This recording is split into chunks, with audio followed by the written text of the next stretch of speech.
लड़ाई संविधान को बचाने की थी, कॉन्स्टिट्यूशन को बचाने की थी।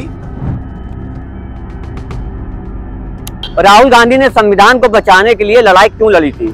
संविधान में आखिरकार ऐसा है क्या जिसकी वजह से भारतीय जनता पार्टी ने अपना वजूद तक खो दिया है? द हिंदुस्तान गजट की वीडियो में आप सभी का स्वागत है। मेरा नाम है AR रहमान सैफी।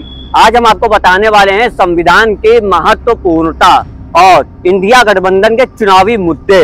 भारत का संविधान 26 नवंबर 1949 को पारित किया गया था और 26 जनवरी 1950 को लागू हुआ था।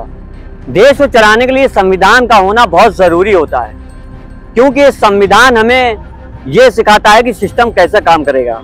इसके अंतर्गत चुनाव, सरकार का गठन, डिवीजन ऑफ पावर्स, अधिकारों की रक्षा इत्यादि जैसे मुद्दे भी शामिल हैं।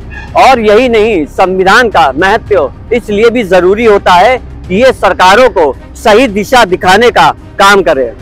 और इसी वजह से भारतीय जनता पार्टी को 2024 के चुनाव में अच्छा खासा नुकसान उठाना पड़ा है, क्योंकि देश में बढ़ रही महंगाई और बेरोजगारी जैसे गंभीर मुद्दों से हटकर देश में धर्म की राजनीति पर ज्यादा ध्यान दिया गया है।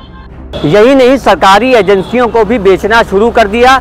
इससे भी जी नहीं भरा तो भारतीय संविधान को हटाने की मुहिम चला दी और इसका सीधा फायदा विपक्षी दल यानी कांग्रेस को मिल गया, जिसके बाद से राहुल गांधी ने पूरे भारत में पद यात्रा कर सोई हुई जनता को जागरूक कर दिया, जिसका परिणाम तब देखने को मिला जब देश की जनता ने 60% नरेंद्र मोदी के खिलाफ वोट कर दिया।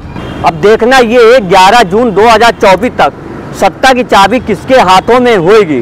वैसे आपको बता दें कि नरेंद्र मोदी को बीजेपी ने अपना नेता पहले से ही मान लिया है। याद रहे, लोकसभा की ज्यादा सीटें जीतने वाली भाजपा सरकार अभी भी अधूरी है और ये उन ताज पत्तों की तरह है जो कभी भी गिर सकते हैं। आज की वीडियो में बस इतना ही। आगे और भी हम जानकारियां लेकर के आएंगे।